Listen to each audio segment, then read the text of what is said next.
En el video de hoy vamos a ver sobre las funciones secretoras del tracto gastrointestinal.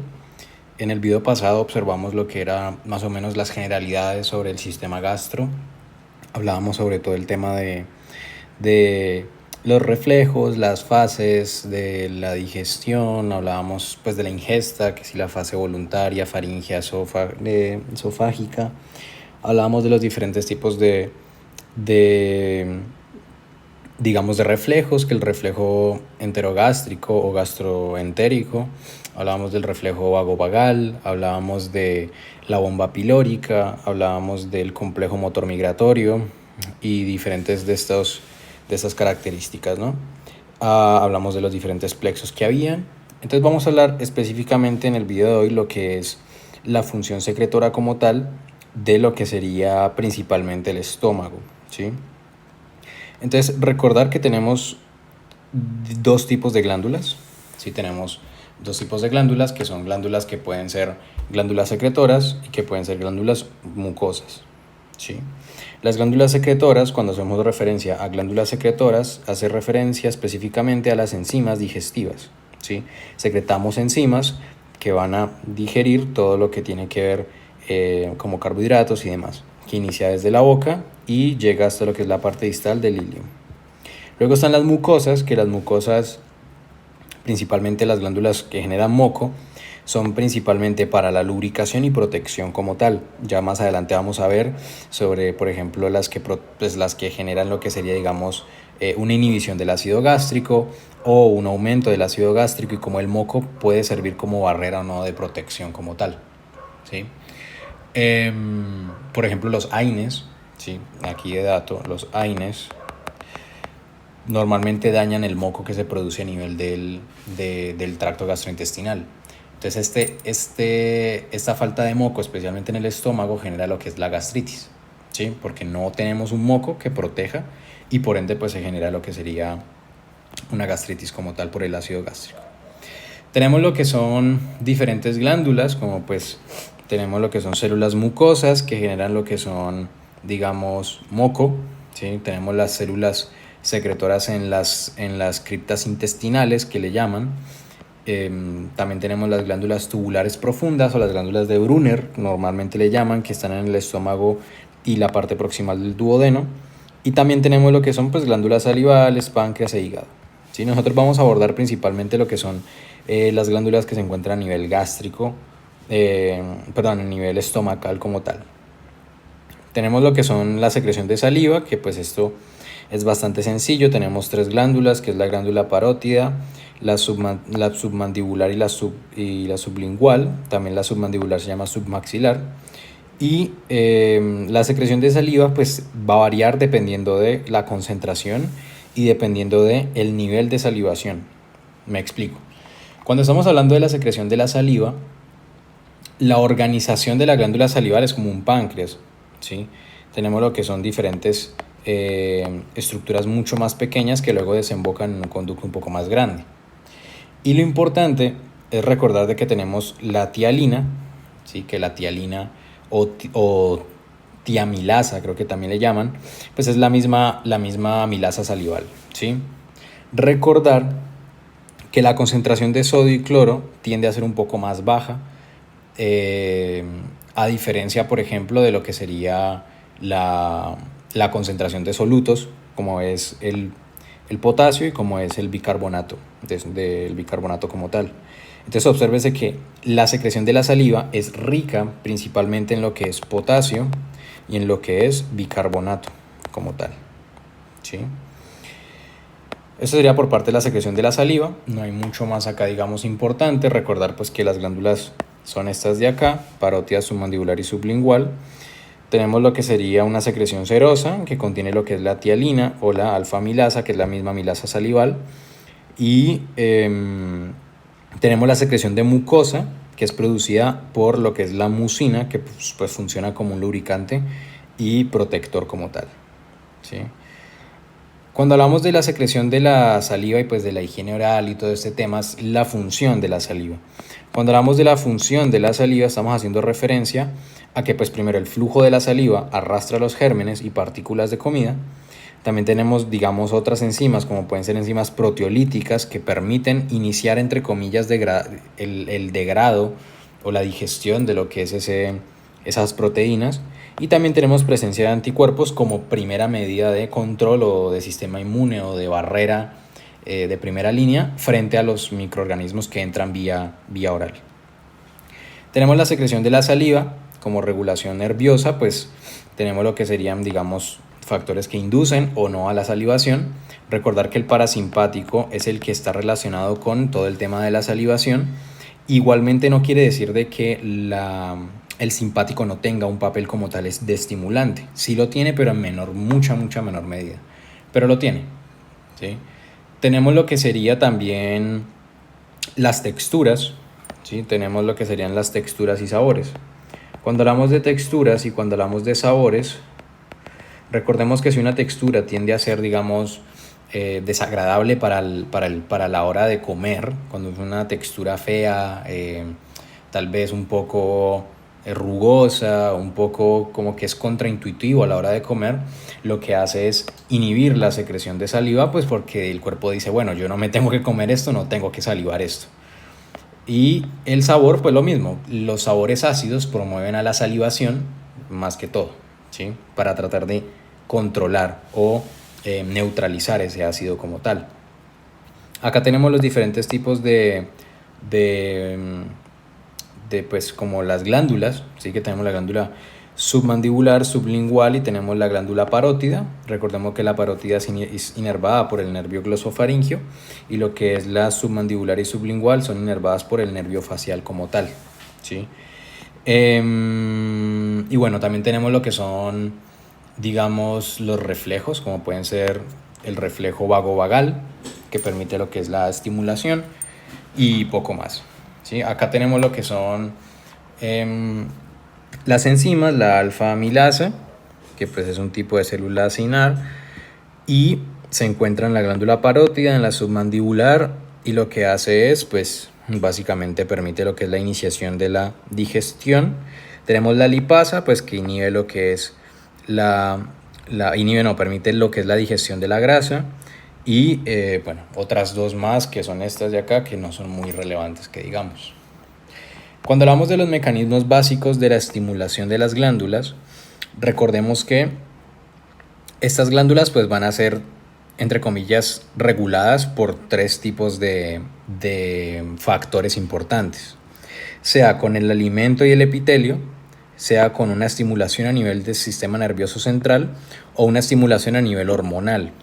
Cuando hablamos de que el tracto gastrointestinal está siendo regulado o estimulado por lo que son los alimentos, ténganlo en cuenta, en el video anterior lo expliqué, que es como si tuviésemos nosotros lo que sería el tubo digestivo, que sería este de acá, y que acá adentro tenemos la comida, ¿sí? Si este alimento que está adentro irrita lo que es los enterocitos, pues va a generar X secreción de sustancias y de movimientos.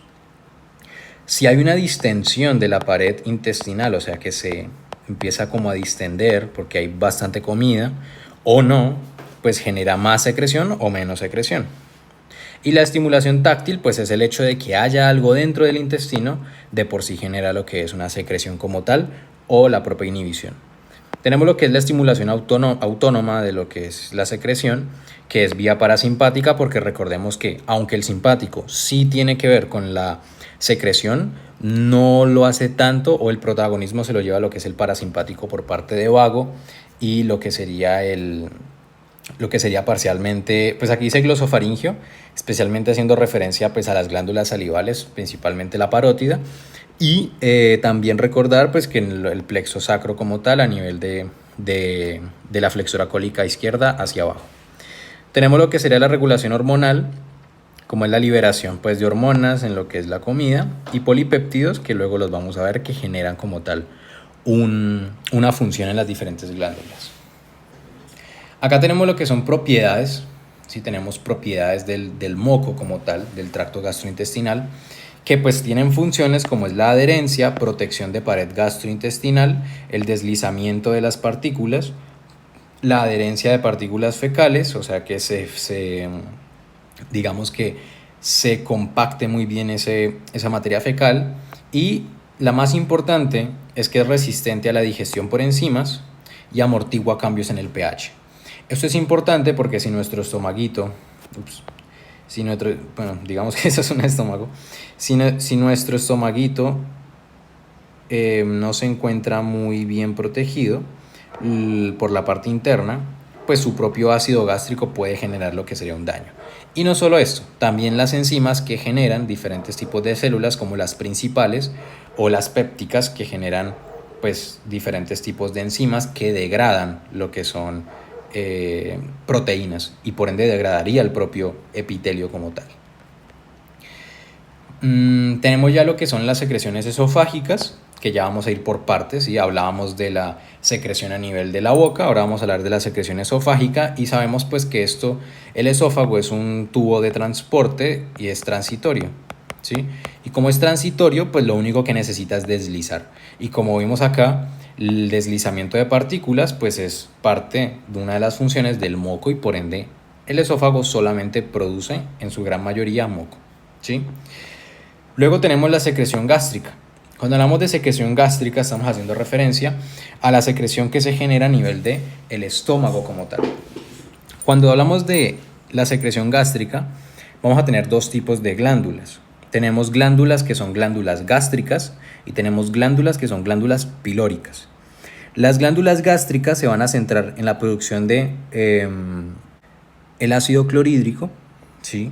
El pepsinógeno, que es lo que tenemos acá, el factor intrínseco y el moco. Esas son las células gástricas. Ácido clorhídrico, tenemos también lo que es el factor intrínseco, el pepsinógeno, que se convierte en pepsina, y lo que es el moco como tal. Voy a subirle el brillo a esto, que se me bajó. Y las glándulas pilóricas, como estamos viendo, pues producen moco y gastrina. Entonces, teniendo en cuenta esta clasificación, acá tenemos los diferentes tipos de, digamos, de distribución como tal, ¿sí? Entonces habíamos dicho que las células, pues generan moco, como estas de acá, y dentro de la división de las glándulas gástricas, tenemos principalmente 3 tipos de células o 4 tipos de células importantes, ¿sí? ¿Cuáles van a ser? Tenemos la célula mucosa del cuello, la célula parietal, la célula principal, ¿sí?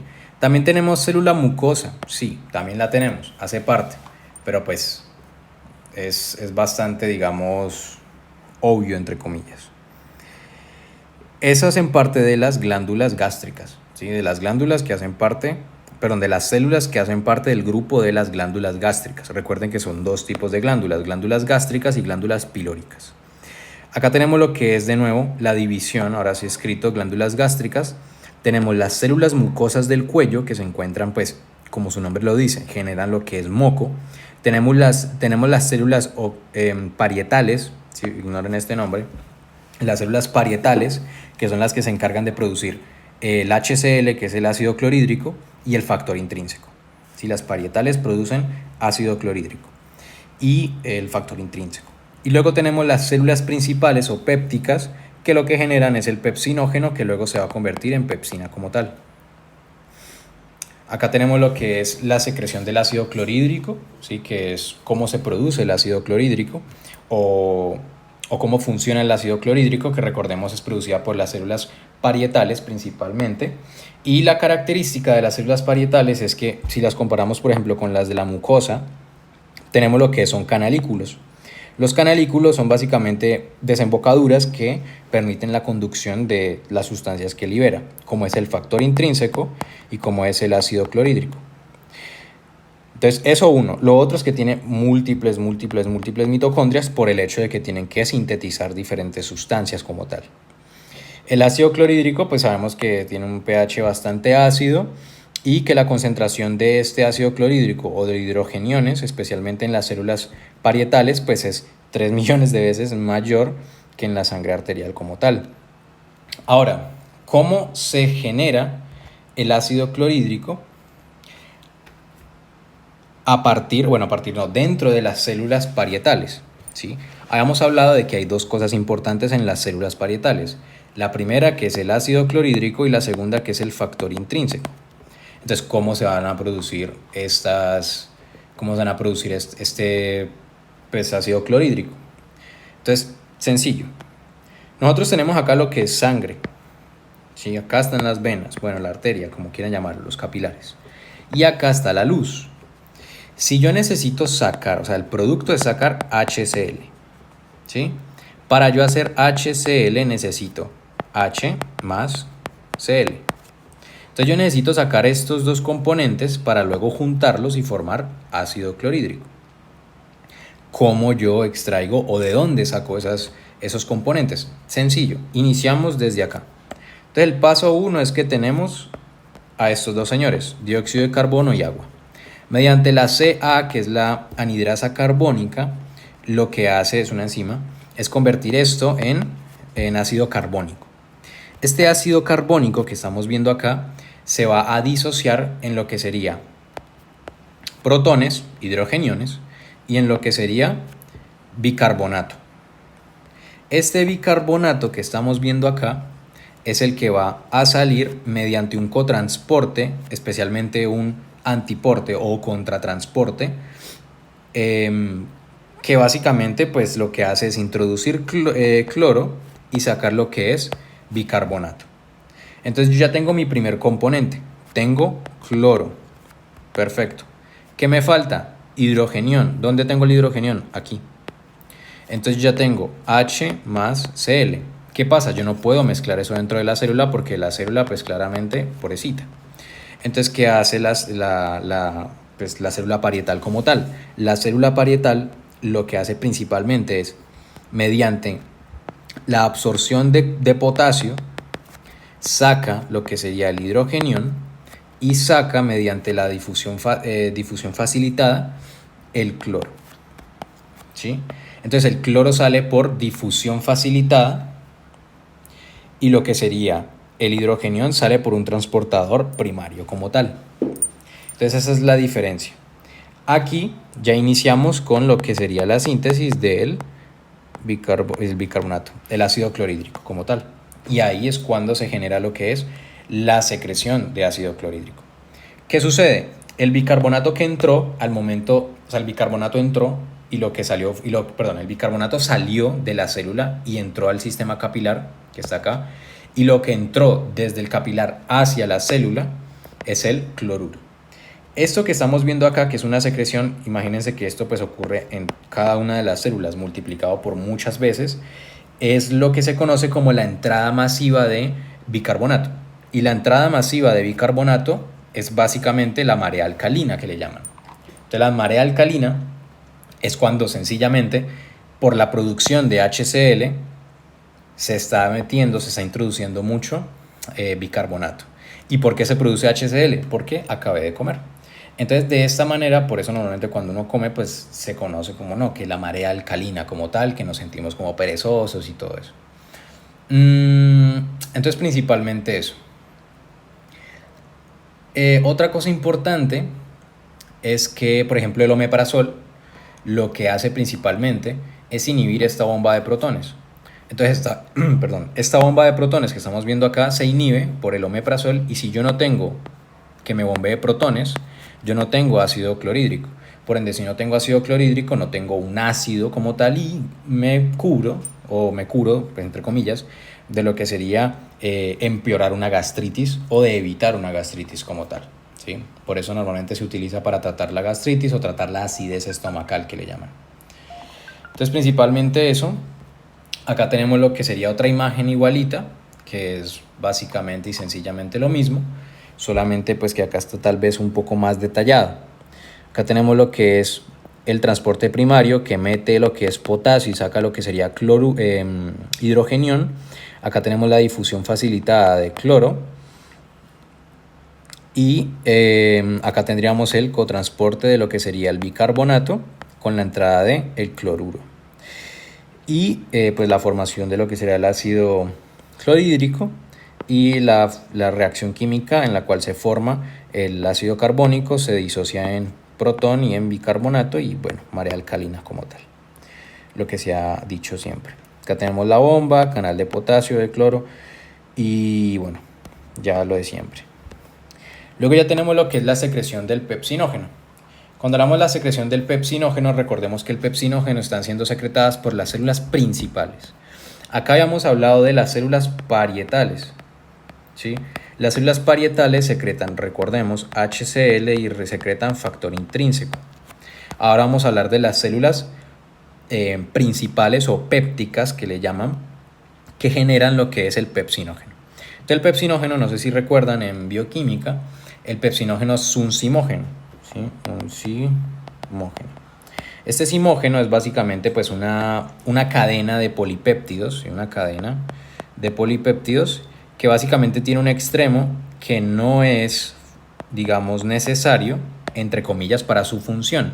Y como no es necesario para su función, en este estado se encuentra inactivo. Hasta que se convierte en lo que sería, la, pues, como tal, la enzima activa, ¿sí? Entonces lo que estamos viendo acá en esta reacción, que es esta de aquí, estamos viendo cómo el pepsinógeno secretado y pues sintetizado y liberado por las células principales se están formando en pepsina mediante la propia pepsina, ¿sí? Y lo que sería el ácido. Y una proteína que es ingerida, lo que va a suceder es que se va a degradar y degradar cada vez más en pequeños aminoácidos. Acá tenemos el factor intrínseco, que el factor intrínseco es secretado por las células parietales como tal, ¿sí? Y estas células parietales, pues recordemos que secretan tanto el HCl como el factor intrínseco. HCl ya lo vimos, factor intrínseco nos quedó faltando. Entonces, ¿qué es el factor intrínseco y por qué es tan importante? Número 1, es importante porque el factor intrínseco que se encuentra secretado por las células parietales, que se encuentran dentro de la clasificación de glándulas gástricas, son necesarias, especialmente pues el factor intrínseco, por la reabsorción o pues, por la absorción como tal de lo que es la vitamina B12, especialmente en el ilion.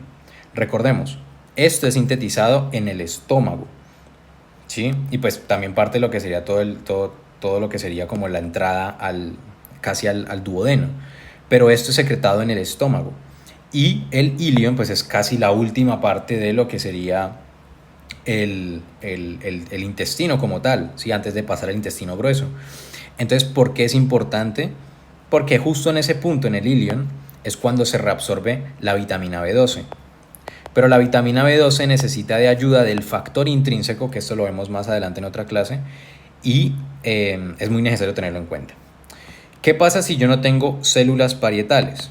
Primero, si no tengo células parietales, no tengo HCl en mayor medida o casi en la medida mínima. Por ende, voy a tener un problema de eso, pues, digamos de alcalinidad en el estómago, voy a tener un problema en la digestión como tal, en esa mezcla, en la transformación del bolo al quimo. Y segundo, y es la más grave, es que no voy a tener factor intrínseco. Si no tengo factor intrínseco, no tengo quien ayude a la vitamina B12 en el ilion a que se absorba. Entonces, como no se absorbe, lo que va a suceder es lo siguiente. No tengo B12, por ende no tengo precursor de lo que sería el mantenimiento de células sanguíneas, como pueden ser los glóbulos rojos. Y como no tengo quien mantenga los glóbulos rojos, no tengo quien transporte como tal de buena manera lo que es el oxígeno. Aquí es cuando entraría, bueno, un déficit de hierro inclusive. Aquí es cuando yo entraría en lo que es una anemia perniciosa. Entonces, si no tengo células parietales, tengo como tal lo que es una anemia perniciosa producida por la deficiencia de vitamina B12, porque tengo deficiencia en la producción del factor intrínseco, porque no tengo células parietales. Luego tenemos la secreción de moco y de gastrina. Acá nosotros ya acabamos las células que se encuentran dentro del grupo de las células o de las glándulas gástricas, ¿sí? Que eran 3. Las cuello-moco, ¿sí? Las del cuello-moco, les voy a poner la imagen de nuevo para que se acuerden acá. Las del cuello, tenemos las parietales, que sintetizan HCl y factor intrínseco, y las principales con el pepsinógeno. Ahora vamos a ver las las glándulas pilóricas que contienen a las células que producen moco y gastrina, ¿sí? Recordar, no hay células parietales. Si no hay células parietales es porque básicamente no tengo ni HCl ni tengo factor intrínseco de producción, ¿sí? Importante eso. ¿Tenemos células principales? Sí, muy poco. Demasiado poquito. Entonces, células principales sí tenemos, pero en muy baja cantidad. Células parietales no tenemos porque no necesitamos, ya le explico por qué. Y células, no sé si dije parietales, células principales sí son, o sea, sí hay porque puede que se necesite degradar un poquito de alguna otra manera, digamos una proteína. Células parietales como tal no hay porque no necesito sintetizar HCl ni factor intrínseco, ya les explico. Importante comprender es que tenemos poca cantidad de pepsinógeno porque tenemos poca cantidad de principales y tenemos secreción de gastrina en mayor medida junto con producción de moco. Entonces vamos a ver principalmente lo que es el por qué no es necesario, para que tengamos una idea, como tal la distribución de las células, ¿no? Entonces imaginemos que en este punto, todo esto, yo tengo células parietales, tengo células principales y tengo células del cuello de moco o células mucosas del cuello, como quieran llamarlo. Las células principales sintetizan pepsinógeno. Las células, perdón, acá me equivoqué. Las células principales son estas de acá abajo. Las células parietales van a producir HCl y factor intrínseco, ¿sí? Y acá en este punto es donde se encuentran las glándulas pilóricas, cerca del esfínter. Tenemos células principales en mucha menor medida y tenemos células G y células mucosas. Me explico. ¿Por qué no tenemos células parietales en esta porción de acá? No las tenemos porque, pues es muy sencillo la razón, de verdad, porque acá entra el agua, pues acá entra la comida como tal, y la primera porción del estómago, que es esta porción de acá, es la que se encuentra, lo que es el cuerpo, se encuentra con el bolo alimenticio. Y por ende, este bolo que entra, esta masa de comida, pues está mayormente en contacto con lo que sería esta porción del estómago, con el cuerpo. Entonces es ahí donde debo tener una máxima concentración de células parietales que me produzcan tanto HCl como factor intrínseco para yo mezclar eso y formar lo que es el quimo, ¿sí? Acá, en esta porción de acá, es cuando estamos hablando de la bomba pilórica. Cuando hay movimientos, cuando están esas pulsiones o esas propulsión, básicamente pues que genera el estómago para pasar lo que es del estómago pues al duodeno, ¿no? Para pasar ese quimo. Pero entonces, si yo solamente necesito pasar, porque esto de acá es como una especie de peaje, si yo estoy aquí es porque yo necesito pasar al otro lado, yo no necesito digerir o no necesito procesar la comida en este punto, porque se supone que para eso está este pedazo. Por ende, no hay células parietales. Hay células principales. ¿Por qué? Pues porque a veces necesitamos terminar de degradar un poquito mediante la producción de pepsinógeno, ¿sí? Porque hay células de la gastrina o células G, porque la gastrina es necesaria para otras funciones que ya vamos a ver. ¿Y por qué es necesario células de la mucosa? Pues porque acá hay un esfínter, ¿sí? Acá hay un orificio, y ese orificio, como ya vimos en el anterior, siempre está con una contracción tónica, al igual que el esfínter esofágico inferior, y esa bomba pilórica lo que hace es pasar muy poquita comida. Por ende, la comida que está pasando tiene que pasar de manera eficiente para, pues, primero, que no genere un taponamiento, y segundo, pues, para que no sea doloroso y el esfínter no tenga que dilatarse tanto y el estómago no tenga que hacer una especie de bomba pilórica mayor. Por ende, en ese punto no necesitamos tanto las células parietales, HCl y factor intrínseco, sino que necesitamos más células principales un poquito y células lo que son G y de mucosa para que lubriquen un poco más esa porción. Entonces, por eso la secreción de moco es importante. Las células de la mucosa generan esa producción de moco tanto para, uno, lo que es lubricar ese medio, y segundo, que es un moco de pH alcalino. Y aquí es cuando volvemos otra vez a lo mismo. Si yo tengo, por ejemplo acá, volvamos a la imagen donde estamos, si yo tengo que acá se genera lo que es el quimo y tal, y vamos a pasar del estómago al duodeno. Recuerden que ambos tienen pHs muy diferentes. El pH de este es como de 3 y el pH de este tiene que ser alcalino. ¿Para qué? Pues para que haya una reabsorción, o bueno, reabsorción no, el término está mal usado, sino para que haya una absorción como tal, ¿sí? Por ende, el moco que se produce acá tiene que ser alcalino para que neutralice el ácido que se estaba produciendo y pueda pasar y tenga una transición un poco más amigable desde los medios ácidos hacia un medio alcalino. Entonces, por eso es necesario también lo que es esa producción de moco alcalino. Entonces, células de mucosa superficie para lo que es la lubricación y células con, y producción de moco con pH alcalino. Acá tenemos la vaina, ¿sí? Tenemos lo que es pues es el lumen gástrico. Tenemos lo que sería la entrada principalmente pues de lo que es el ácido. Se saca lo que es bicarbonato de las células de la mucosa y genera lo que es la neutralización como tal, ¿sí? Entonces así es, por eso es importante neutralizarlo, básicamente por eso, para el paso hacia el duodeno. Luego acá tenemos lo que es la estimulación de la secreción ácida. Recordemos que la secreción ácida es producida por las células parietales y recordemos que producen tanto HCl junto con lo que es el factor intrínseco. El HCl funciona mediante lo que es la salida de bicarbonato con la entrada de cloruro y con la salida pasiva del cloruro con la salida contratransporte del protón hidrogenión con la entrada de potasio usando un ATP por la bomba de protones, ¿no? ¿Qué sucede? ¿Quién estimula esta secreción o no?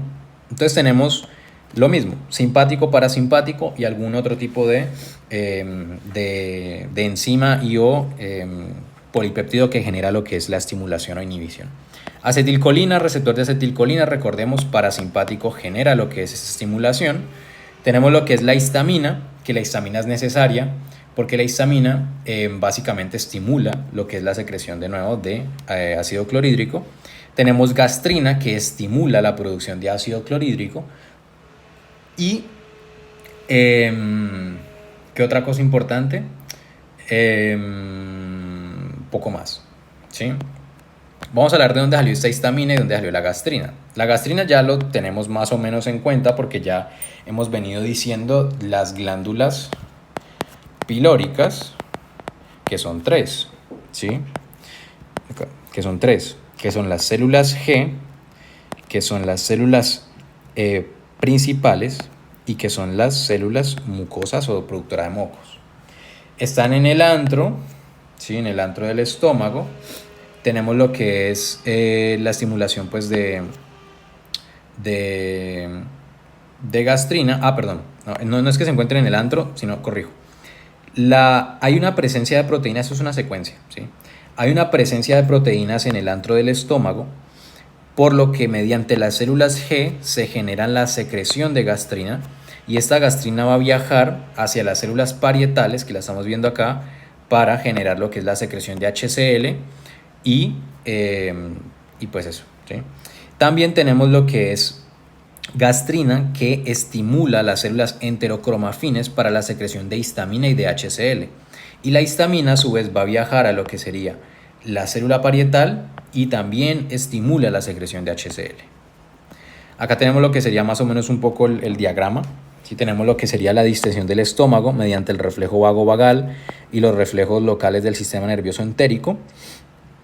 Tenemos lo que sería la digestión de proteínas. Entonces tenemos lo que es la acetilcolina, ¿sí? Entonces la acetilcolina primero pues llega a lo que sería la célula G, que la célula G dijimos que produce gastrina, ¿sí? La gastrina llega a las células enterocromafines, que son estas, que generan histamina y HCl en menor medida. La histamina y la gastrina estimulan las células parietales, que son las importantes.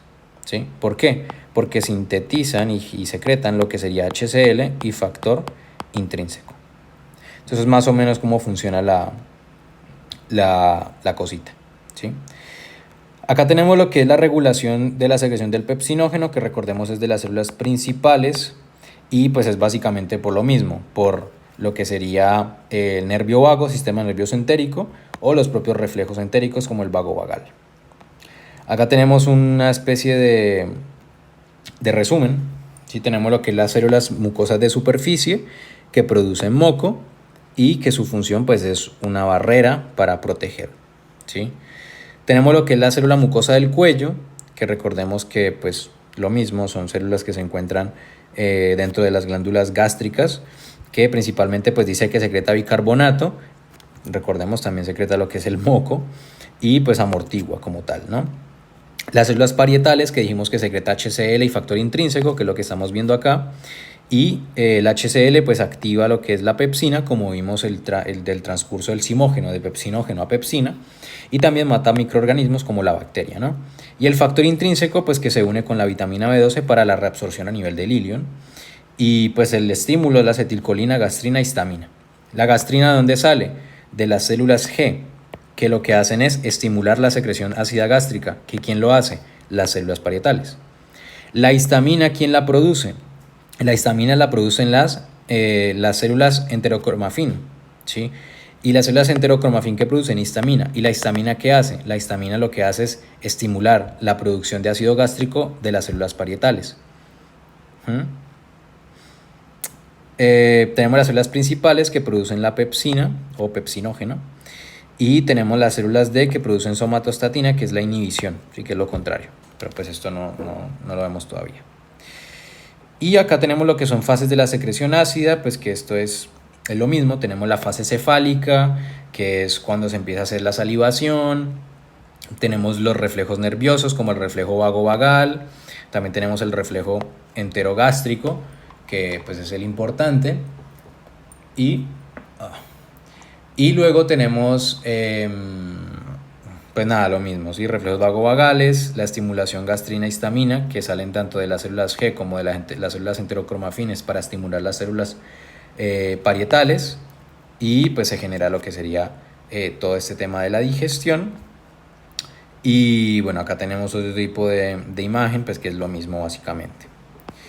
Luego, cuando hablamos de la inhibición, ¿sí? Cuando hablamos de la inhibición gástrica como tal, pues tenemos el reflejo enterogástrico y tenemos la secreción de lo que es la secretina, el péptido inhibidor gástrico, lo que sería el péptido intestinal vasoactivo, que es este que estamos viendo acá, y la somatostatina por células D. Si recordamos que pues todo esto lo vemos en la tablita. El reflejo enterogástrico, porque es importante. Entonces, básicamente, si yo tengo mucha comida que está entrando al duodeno, recordemos que el reflejo enterogástrico inhibe la bomba pilórica. Y si yo tengo pues mucho quimo pasando del estómago al duodeno, pues yo no necesito que se siga estimulando la digestión de esas vainas dentro del estómago, porque yo estoy con el duodeno lleno. Por ende, lo que hace es como tratar de inhibir un poco este reflejo enterogástrico. Cuando hablamos de la fase interdigestiva, que es la que estamos viendo ahí, básicamente pues lo que estamos diciendo es que las emociones o los cuadros de ansiedad o de mucho estrés son capaces de generar cuadros como gastritis, porque hay un estímulo por parte del simpático. Por eso les recuerdo que el simpático no es que inhiba, sino que también influye en la secreción, solamente que depende de, y en este caso estimula. Entonces lo que hace es secretar lo que es, o aumenta la secreción gástrica ácida y péptida. Entonces es bastante complicado. Y eso sería todo por el video de hoy. En el siguiente video hablaríamos de las funciones secretoras 2, ya lo que sería parte de páncreas, parte de hígado, y ya finalizaríamos con un cuarto video que es digestión y la absorción de los nutrientes. Y nada, recordar pues que estas diapositivas no son mías, hacen parte de la doctora Echeverry, y Cualquier tipo de corrección, comentario, sugerencia, se puede dejar en los comentarios.